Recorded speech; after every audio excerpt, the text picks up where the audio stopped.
Hello everyone, I'm Mr. Valentine. Nice to be with you here today. I am watching the 1986 picture Stand By Me for the first time. I'm excited.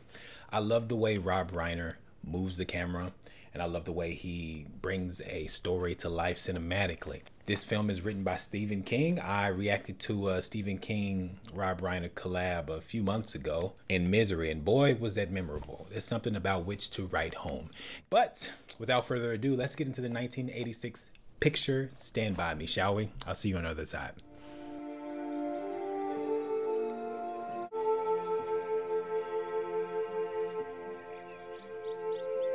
I wonder if this would be Stephen King's and Rob Reiner's magnum opus. I was 12 going on 13 the first time I saw a dead human being. It happened in the summer of 1959, a long time ago, but only if you measure in terms of years. I love the fact that I was just serenaded by the Stand By Me refrain at the outset. I respect it. Banana singing that song. Ah, to be young.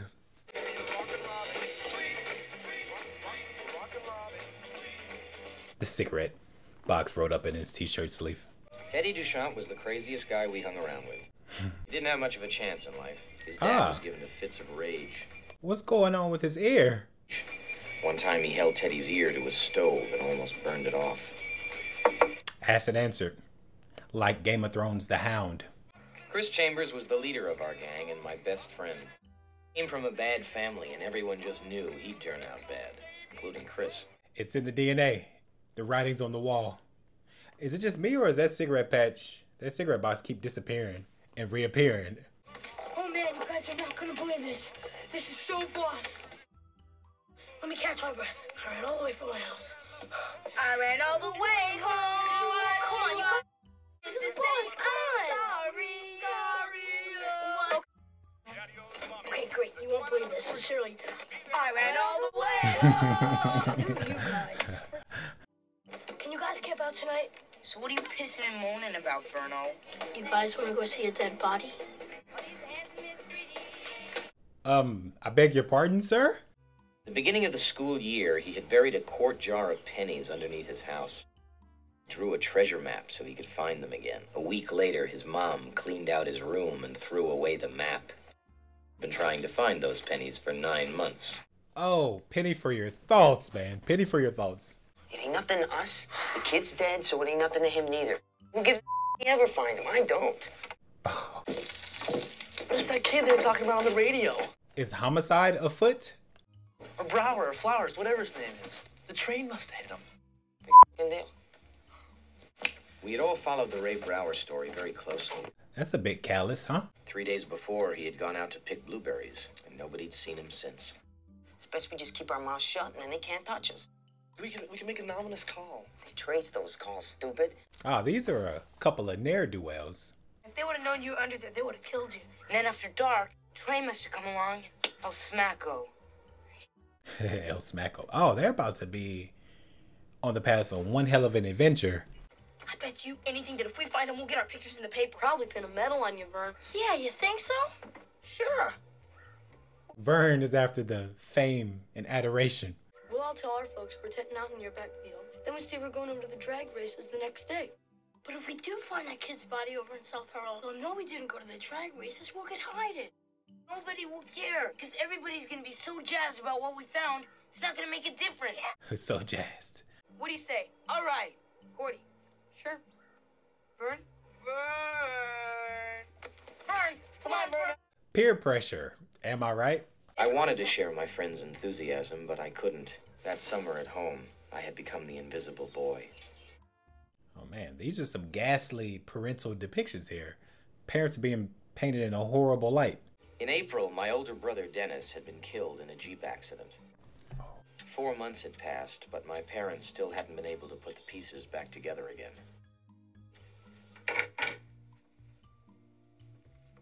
That is tragic with a capital T.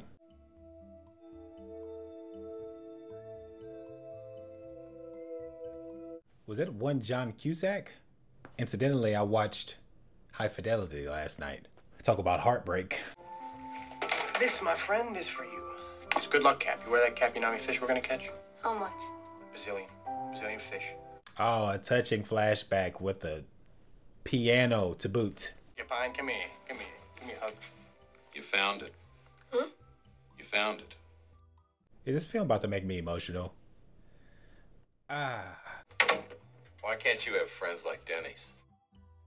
Dad, they're okay. Sure they are. A thief and two Phoebes. Chris isn't a thief. He stole the milk money at school. He's a thief in my book. No counter argument here, Pops. Grief. They are laden with grief right now. So, I guess you can understand their disposition. Thanks a lot. Sure thing. You want to see something? Sure, what? Are you okay? Yeah, I'm fine. Come on, man. What? He got a sleeping bag. He has everything but a knapsack. Come on, what is it? Oh. You want to be the Lone Ranger or the Cisco Kid? He packing heat. Where'd you get this? Hocked it from my old man's bureau. You got shells for it? Yeah. Is it loaded? No, what do you think I am? Jesus! You think I was born yesterday? Gordy boy? Yes, I was, actually. Thanks for asking. Oh, man, you should have seen your face. Damn, that was cool. You knew it was loaded, you redhead. I'm gonna be in trouble now. That Tupper babe saw me. But she thought it was firecrackers. I don't care. That was a... Oh, the hijinks are outlandish. I didn't know it was loaded. Honest. You swear? Yeah, I swear. Mother's name?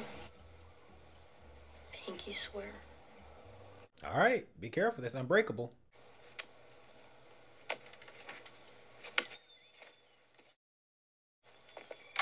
Hey, girls, where you going? Come on, man. My brother gave me that. Now you're giving it to me. Give it to me. Come on. Oh. It's mine. Your brother's not very polite, Eyeball. No, you didn't mean to insult my friend. I know he didn't mean to insult me. That's why I'm going to give him the opportunity of taking it back. Oh, Take it back. Oh, that's diabolical. Mustard, let's go, man. Stop it, man. Back, Cut it out. kid. Oh, you think... Okay, I take it back. I take it back. With brothers like these, who needs enemies? I postulate. How about you? Good.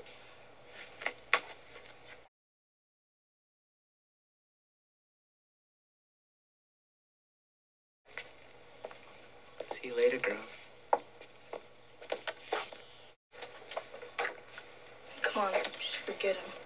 So now we can see the causality. Yeah, Chris is like, he's rough around the edges, but his home life and his milieu is being depicted in this way that you can, his behavior is more or less justified. More or less. A lot of thinking, Vern. Thanks.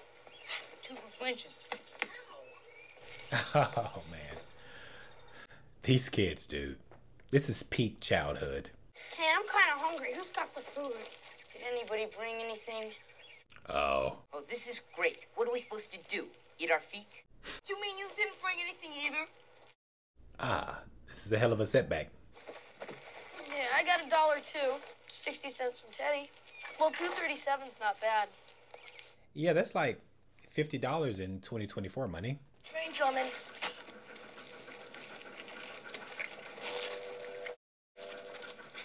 Come on, Teddy. No. I'm gonna dodge it. Theodore? Get off the tracks. You're crazy. Train dodge. Dig it. No way. Is he about to go out? They're on the way to see a dead body, and now Ted's... Just like the beach in Normandy.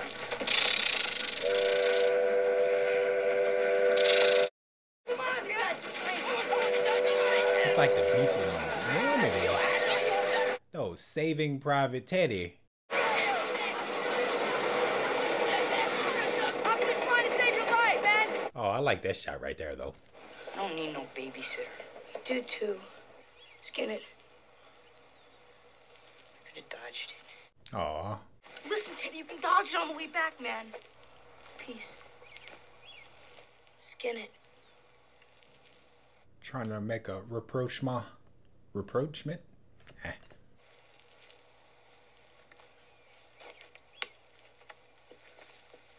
Oh. That's a tender element to the story. There's a lot of trauma percolating between this friend group, but there's a lot of heart at the core. No trespassing was enforced by Milo Pressman the Junkman and his dog Chopper, the most feared and least seen dog in Castle Rock. Legend had it that Milo had trained Chopper not just to sick, but to 6 specific parts of the human anatomy. Ah. A kid who had illegally scaled the junkyard fence might hear the dread cry, "Chopper, sick balls." Right now, neither the dread Chopper nor Milo is anywhere in sight. Oh, Chopper's a ball sicker, huh? Noted. This is good writing. He won't live to be 20, I bet. Remember the time you saved him in the tree? Hey, race you. No, I don't. Oh, right to the punt, man. Come on. I'm kind of tired. Go! Oh, you're a dead man, LeChance!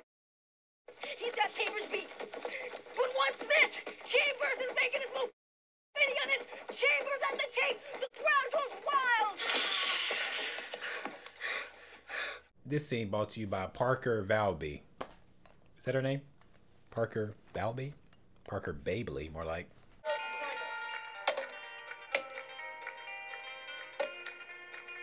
Did he say Teddy's not going to make it to 20? It's a hell of a prophecy. I think Annette's tits are getting bigger. Think so? Yeah, I think so. Yeah, I think he's right. I'm noticing lately that the A and the E are starting to bend around the side. Ned's tits are great. Yeah. This is really a good time. Pre-adolescent hormones. Anybody? 1:15. We better go get the food. 4 tails. Oh, Jesus, man, that's a goocher. Oh, come on, Vern. That doesn't You say a goocher? I grow up, and when I look at you, I throw up. And then your mother goes around the corner and she licks it up. Whoa! Finding new and preferably disgusting ways Pew, pew. Shots fired. Like that 45. to degrade a friend's mother was always held in high regard. I mean, yeah. Are your mama jokes ever gonna go out of style? Your mama's so fat, we told her it was chilly outside, she wouldn't got a bowl. Bible says in the midst of life we are in death. You look like your brother, Denny. People ever tell you that? Sometimes. Oh, that has to be tough, man. The wound has not yet healed. It's quarterback he played. Boy, could he throw. Father, God, and Sonny Jesus. An appropriate push-in of the camera. I see you, Rob Reiner. I see you. There'll be some scouts at the game tomorrow. Are you going to see Jane after the game? I think she's a lovely girl. Dorothy, don't talk to the boy about girls. Dad. You shouldn't be thinking about girls. Pops, you not gonna let your son get his rocks off? Pop rocks? Damn. Gordy wrote a story. It was really good. What did you write, sweetheart? Now, see, that's what I'm talking about.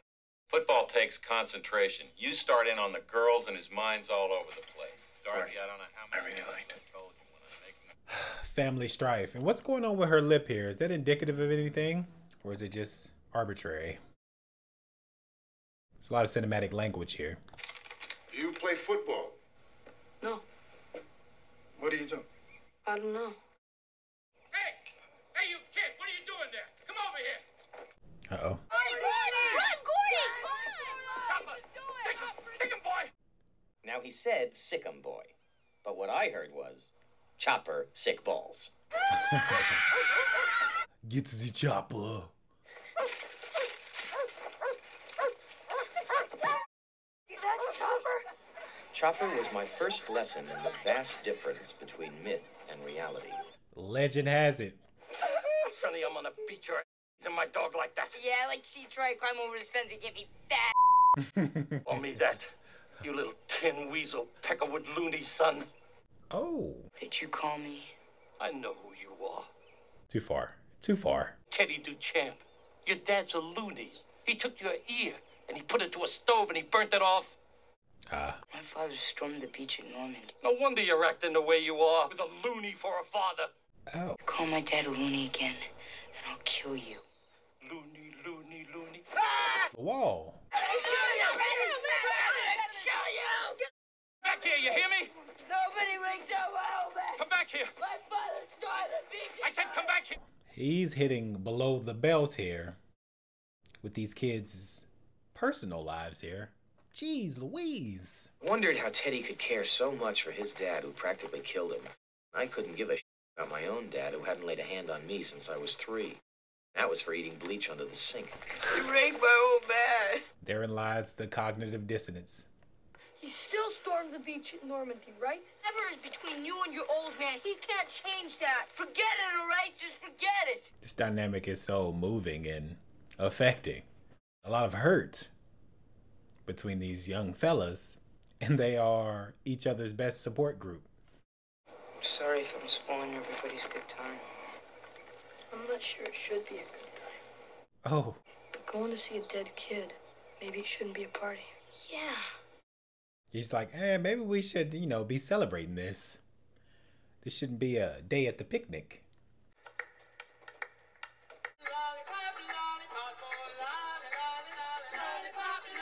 These are bangers, dude. You cannot convince me otherwise.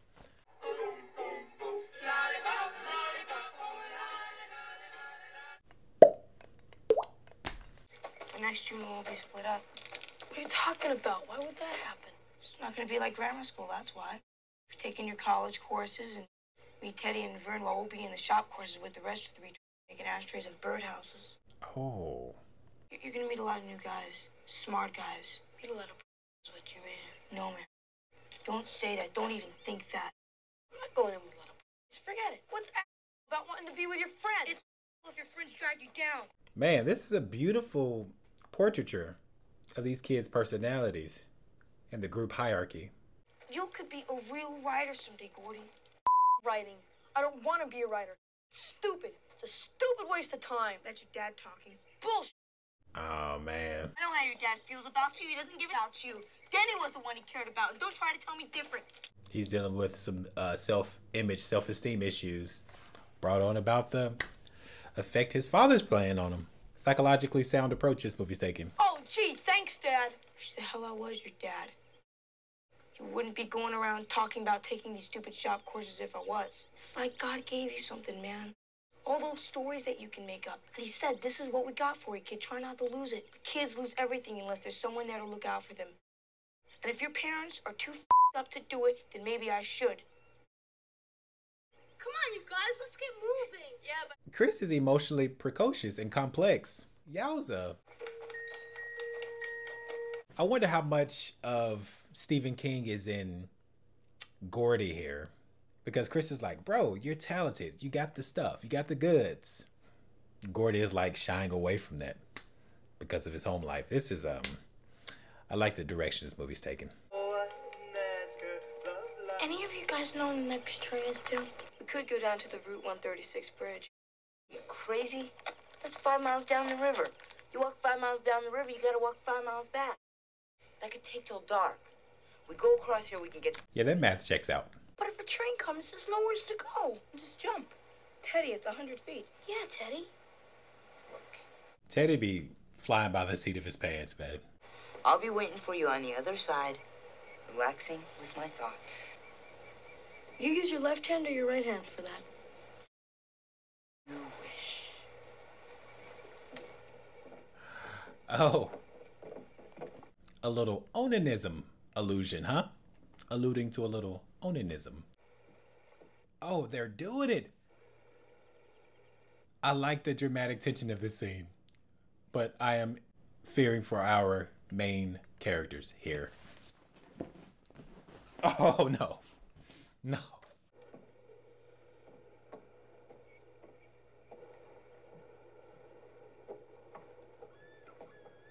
And I love the sound design, just ambient noises. I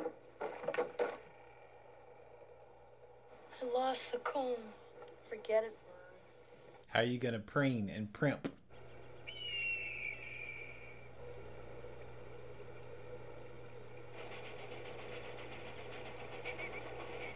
Oh no.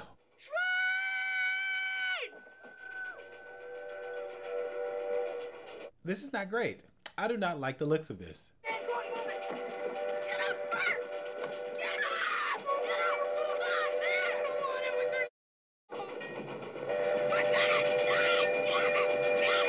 No, dude, no way. No. What are you doing to me, boy? What are you doing?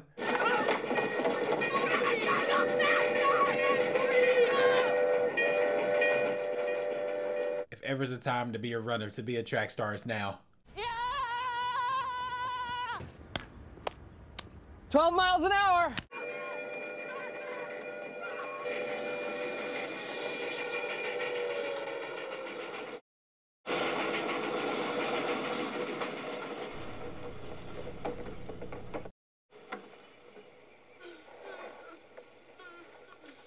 At least now we know when the next train was due. Come on, dude. Brooch. Oh, a little too close for my comfort, personally. What the fudge? Vern, you was so scared you looked like that fat guy, Abbott Costello, when he saw the mummy. I wasn't that scared. Come on. No, really, I wasn't. Sincerely. Okay, then you won't mind if we check the seat of your jockeys for Hershey squirts, will you? Oh, seriously. Vern, you better turn yours over. You drop a few Browns off at the Super Bowl, Vern, huh? Sorry,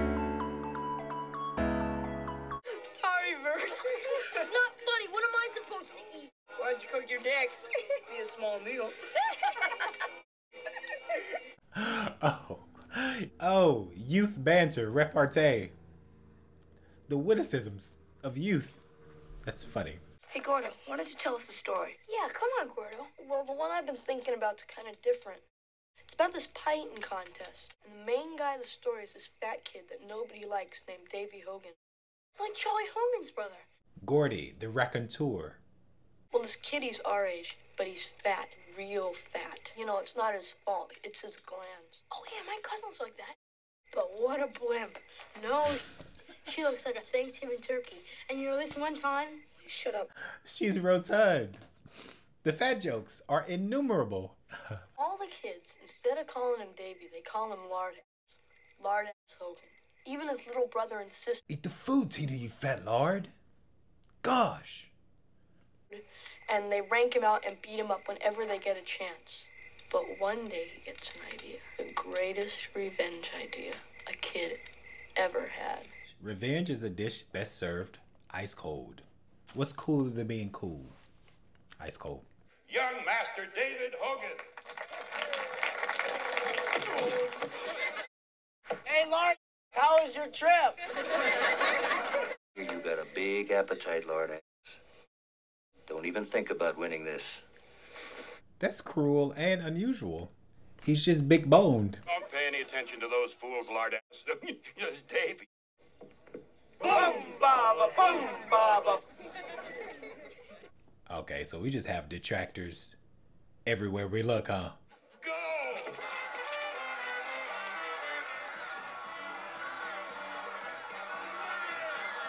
I like how this is told through the lens of Gordy's imagination, but it's being depicted instead of him just saying it. I like that artistic choice.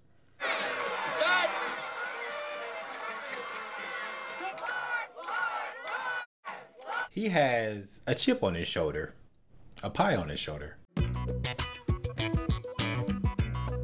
What he wanted was revenge. And right before he was introduced, he'd gotten ready for it.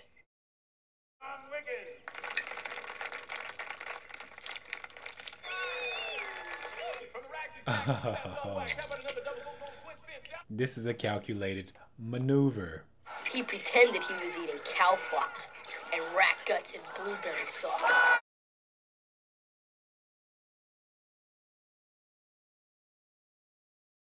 This is rather disgusting. A strange and scary sound, like a log truck coming at you at 100 miles an hour. Timber! Suddenly, Gus opened his mouth. Before Bill Travis knew it, he was covered with 5 pies worth of used blueberries. The women in the audience screamed. Oh. Boss man Bob Cormier took one look at Bill Travis and barked on Principal Wiggins.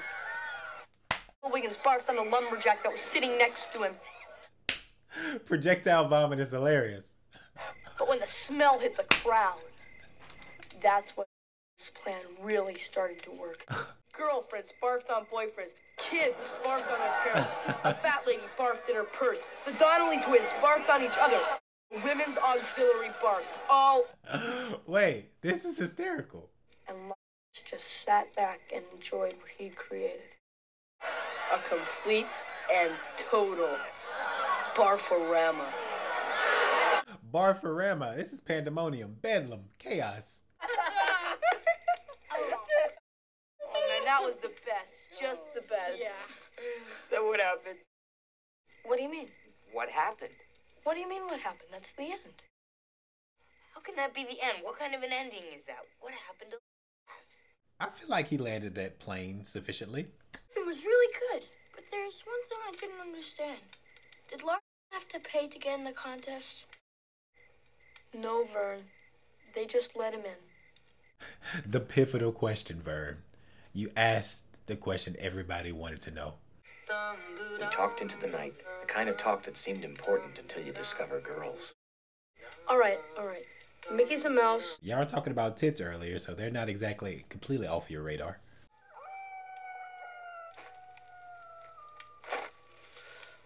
What is it, Chris? Oh, Chris is strapped up. He's like, I ain't taking no chances, huh? It's not coyotes. It's his ghost. Oh, don't say that. Hey, Teddy, sit down. Go look for it. I want to see the ghost. Don't say that. Teddy! Maybe we should stand guard. Yeah, that's a good idea. Give me the gun. I'll take the first watch. Oh! I don't know if I would accept that proposition. Teddy is a loose cannon. And probably trigger happy. The dog faces rested easy in the knowledge that Corporal Teddy Duchamp was protecting all that was dear to them. Some live commentary. I respect it, Teddy. Teddy is an intriguing character.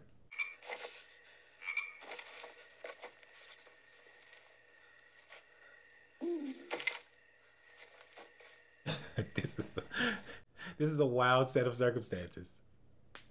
The boy's chilling in the woods.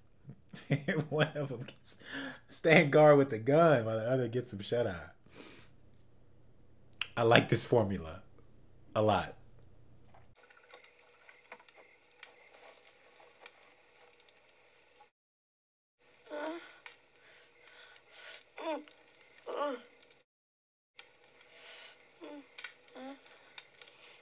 Gordy, you having a little nocturnal emissions here, bucko?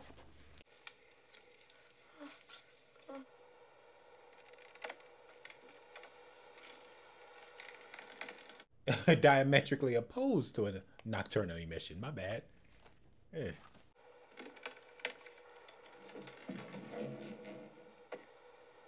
Should have been you, Gordon. Oh, that's immensely sad. I didn't cry at Denny's funeral. I miss him, Chris. I really miss him. I know.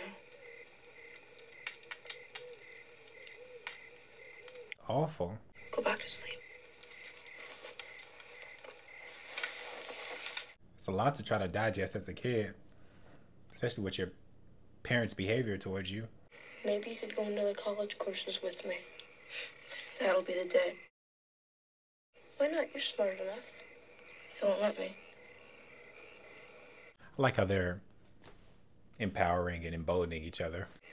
It's the way that people think of my family in this town. It's the way they think of me. I'm just one of those low-life Chambers kids. That's not true. Oh, it is. No one even asked me if I took the milk money that time. I just got a 3-day vacation. Did you take it? Yeah, I took it. You knew I took it. But it's the principle alone, though, that they assumed I did. Maybe I was sorry and I tried to give it back. You tried to give it back? Maybe. And maybe I took it to old lady Simons and told her, and the money was all there. But I still got a 3-day vacation because it never showed up. Maybe the next week, old lady Simons had this brand new shirt on when she came to school. Oh, Lady Simons. Unscrupulous. I stole the milk money, but old lady Simons stole it back from me. Just suppose that I told the story. Me, Chris Chambers, kid brother to Eyeball Chambers. Do you think that anyone would have believed it? That's horrendous behavior. That would have dared tried something like that if it'd been one of those douchebags from up on the View if they had taken the money. No way. Hell no. But with me, I'm sure she had her eye on that skirt for a long time. Ah, he tried to right the wrong, but his reputation preceded him. Anyway, she saw her chance and she took it. I was the stupid one for even trying to give it back. Just never thought. I never thought the teacher. Oh, these little boys are pouring their heart out to each other. I just wish that I could go someplace where nobody knows me.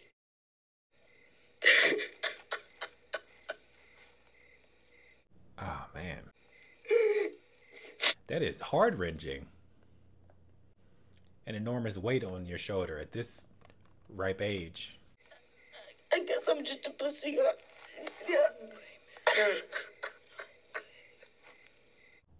Whoever these actors are, dude, bravo.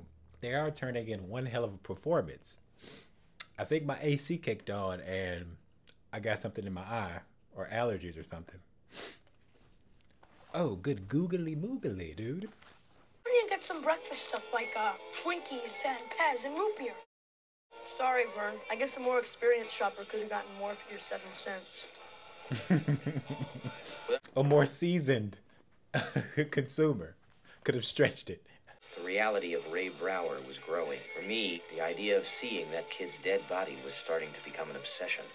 There's so much being built along the way that I wouldn't even care if the dead body was a MacGuffin, that it was a red herring, because the meat of this story is so like lean and tender and stimulating. Take no prisoners!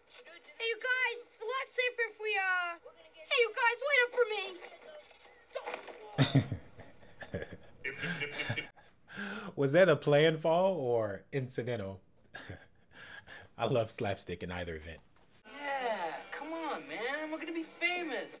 We're gonna be on every radio and TV show in the country. I still don't think we should go.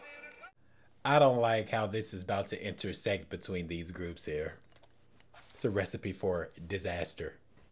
Hey, you know, it's not that deep. You can walk across.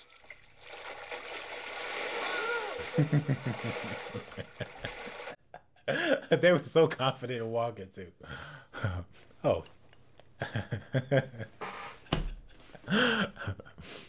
Or are you the world's biggest pussy? I suppose this is fun for you. No, that's Kim Kardashian's. I'm not proud of that. I'm not proud. No, Vern, there is something on your neck. It's a leech. Oh, the largest leech I've ever seen. Ah. Oh.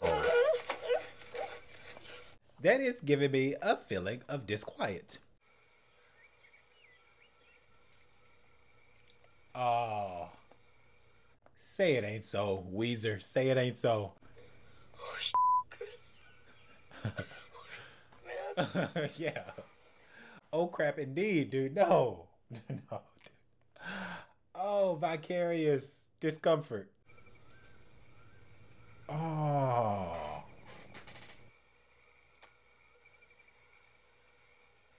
Houston, we have a problem. Gordy, man, are you okay? Gordy.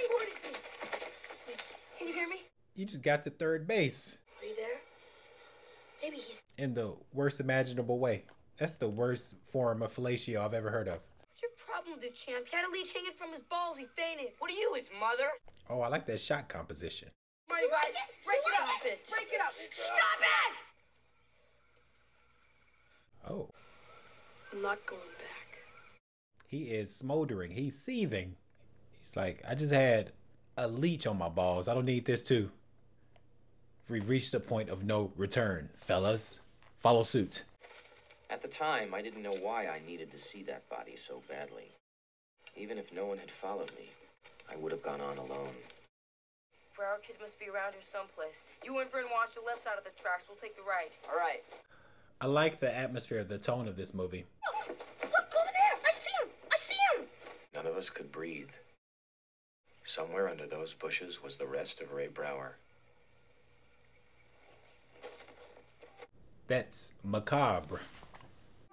The train had knocked Ray Brower out of his keds, just like it had knocked the life out of his body. Jesus. Dreadful poetry. The kid wasn't sleeping. The kid was dead.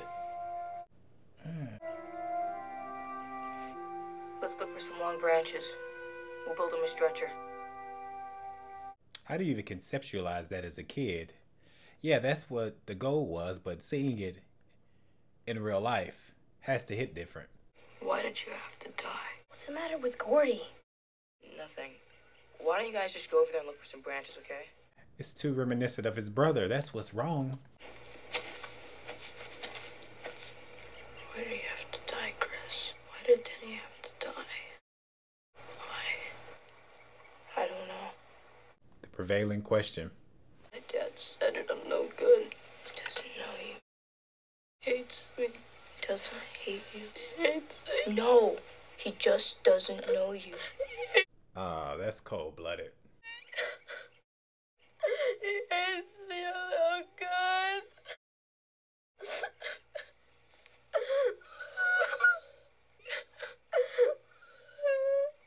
Ah, Gordy. All right. You're gonna be a great writer someday, Gordy. You might even write about us guys if you ever get hard up for material.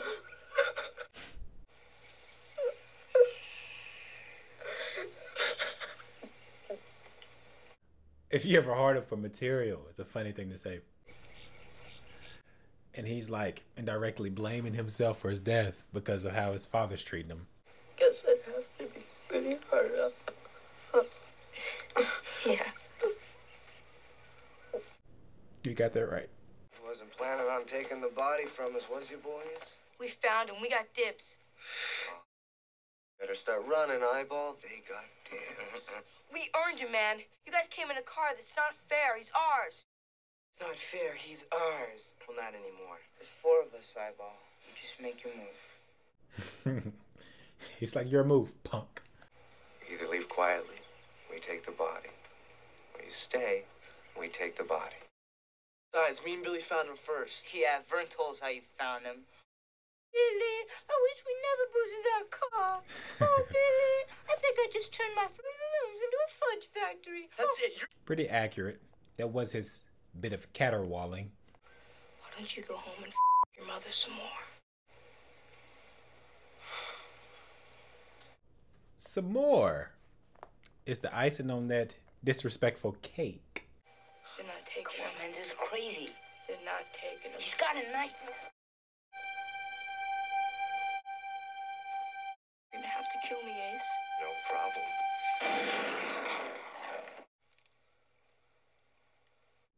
Oh, I thought he shot him. Whoa. Gordy said, I'll have enough of this. It's enough of this, dude. You're not taking him. Nobody's taking him. Chekhov's gun, baby. Chekhov's gun. Come on, kid, just give me the gun before you take your foot off. You ain't got the sack to shoot a woodchuck. Don't move, Ace. I wouldn't be so sure about that, Ace. I'll kill you, I swear to God. Come on, LaChance, give me the gun. You must have at least some of your brother's good sense. Oh, you're saying the wrong words at this point. Suck my fat one, you cheap dime store hood. What are you gonna do, shoot us all? No, Ace. Just you. I think he means business.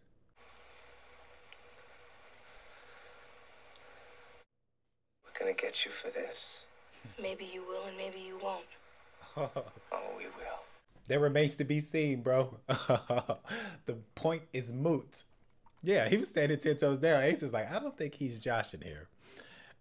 Oh, snap. Crackle and pop. This has to be the origin of the phrase, don't bring a knife to a gunfight. You can't convince me otherwise. Suck my fat one? Whoever told you had a fat one, Chance? Was it the leech? Are we gonna take him? No. But we came all this way. We were supposed to be heroes. Not this way, Teddy. There's a way to go about it, he said. He's a man of principle and integrity. Ray Brower's body was found, but neither our gang nor their gang got the credit. In the end, we decided that an anonymous phone call was the best thing to do. They didn't need the fame. They didn't need the recognition. It was the act alone. Touche. We'd only been gone 2 days, but somehow the town seemed different, smaller. Y'all seeing the world. You all are seeing the world through different lenses right now. Hey, Chris. No hard feelings, okay? No way, man. Skin it, man. Skin it.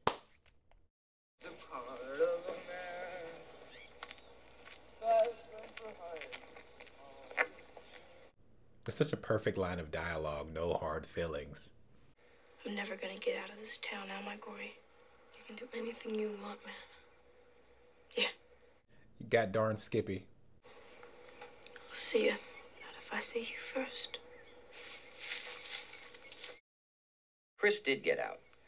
He enrolled in the college courses with me. That is an excellent view of friendship. He went on to college and eventually became a lawyer. Last week, he entered a fast food restaurant. Just ahead of him, 2 men got into an argument. One of them pulled a knife. No. Chris, who had always made the best peace, tried to break it up. He was stabbed in the throat. He died almost instantly. Oh, full circle. Lawyer stabbed in restaurant.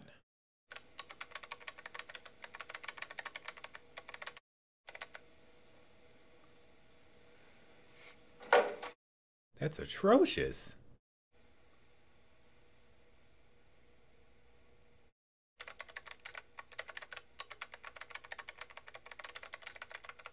I don't know why this narrative is striking me like this.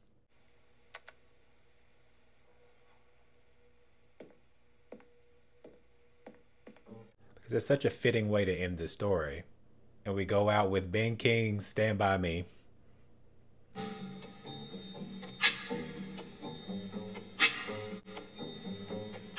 When the night has come, oh, and it's dark, and the moon is the only we'll see. No, I won't. And we look upon to tumble and fall. Okay. So that was 1986's Stand By Me. And this movie apparently activated my allergies because my eyes seem to have some kind of precipitation happening. And that was unexpected. I don't know what I thought of this movie because I've seen the poster over the years, but I never knew the content, the filmic and narrative content. A story about friendship and coming of age through the framework of a mystery. Suspense. You want to see a dead body? I beg your pardon, yeah. Don't mind if we do. Vern, Gordy, Chris, and Teddy.